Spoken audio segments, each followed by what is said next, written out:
Você já ouviu falar das 5 leis tonais? Ainda que você não tenha ouvido falar, provavelmente você segue essas leis quando você está estudando harmonia. Olá, eu sou Daniel Moreira e se você gosta desse tipo de conteúdo e quer dominar o universo de harmonia, deixe seu like e siga esse perfil. Quando nós falamos das 5 leis tonais, o que elas são?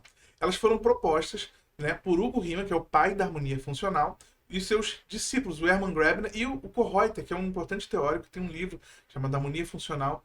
Foi o primeiro livro em língua portuguesa a falar sobre as 5 leis tonais. Elas basicamente são sistemas de regras e princípios que nos ajudam a explicar todas, absolutamente todas as possibilidades previstas dentro do sistema tonal. E elas podem ser utilizadas como um passo a passo didático para dominar o sistema tonal, tendo diferentes níveis de complexidade. Todos os livros de harmonia que você estudou seguem também os princípios das 5 leis tonais na hora de organizar os conteúdos, assim como qualquer outro curso, porque as 5 leis tonais dizem exatamente todos os princípios na ordem de complexidade previstos no sistema tonal. A gente também pode adaptar essas 5 leis tonais para o contexto modal, criando as 5 leis modais. Mas esse é assunto para um outro vídeo. A primeira lei tonal é a lei das funções principais. Ela diz o seguinte: todo e qualquer acorde da estrutura harmônica relaciona-se com uma das 3 funções principais: tônica, subdominante ou dominante.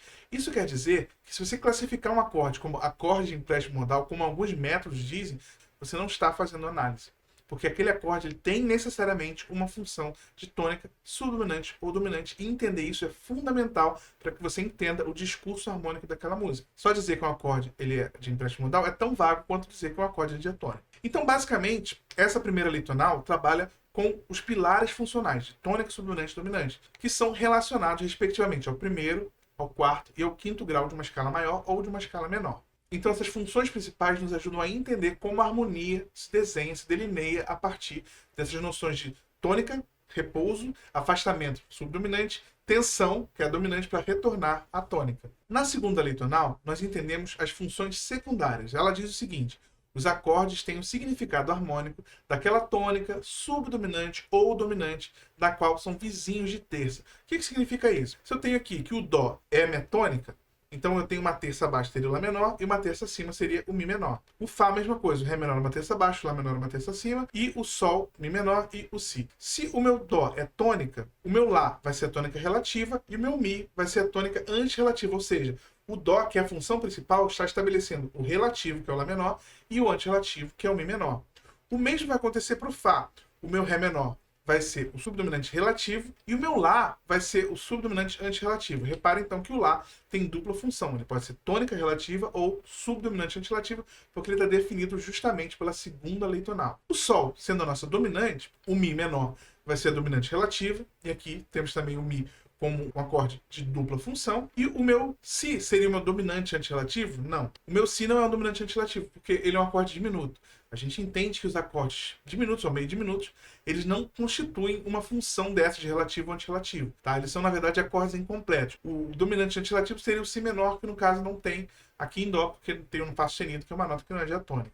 A gente diz que o Si, o meio diminuto, vai ser um dominante cortado com sétima com baixo na terça. Ou seja, é como se ele fosse o próprio Sol com sétima, só que com baixo em Si. Isso é uma questão acústica que eu não vou entrar em grandes detalhes, mas basicamente essas são as funções definidas no campo harmônico a partir da segunda lei tonal. Então, aqui estão as funções secundárias. A terceira lei tonal é a lei das preparações. Ela diz o seguinte: todo e qualquer acorde da estrutura harmônica podem ser confirmados ou valorizados por uma dominante ou subdominante própria. Ou seja, eu posso fazer um 2,5 para algum acorde, um dominante secundário, sub-5 secundários.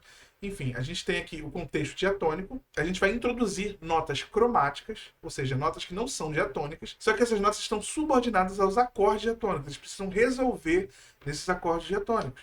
Então, essa relação dominante e tônica que temos no campo diatônico, ela vai se expandir com acordes secundários. A gente vai fazer preparações para os outros graus, que não são os primeiros. Essa é a terceira lei tonal. E aquelas preparações podem ser feitas de várias maneiras diferentes, incluindo os acordes diminutos, os acordes meio diminutos, os dominantes diretos e os dominantes indiretos, tá? Sem contar os subsímbolos. A quarta lei tonal é a expansão cromática. Aqui diz o seguinte: qualquer acorde pode ser seguido por qualquer outro acorde. Acordes tons afastados necessitam de uma preparação por harmonias intermediárias. Mas basicamente o que essa lei tonal diz é o seguinte: a gente vai usar notas e acordes cromáticos. Só que, diferentemente dos acordes e notas que foram usados na terceira lei tonal, esses aqui são autônomos, eles não precisam resolver. O que a gente usa aqui nesses recursos? Nós utilizamos acordes alterados, nós utilizamos acordes com função mediante, acordes de empréstimo modal, misturas tonais, uso de cromaticismo, ou seja, vários recursos que permitam que a gente utilize notas e acordes cromáticos na nossa harmonia sem que necessariamente eles precisam resolver. Eles não necessariamente precisam ser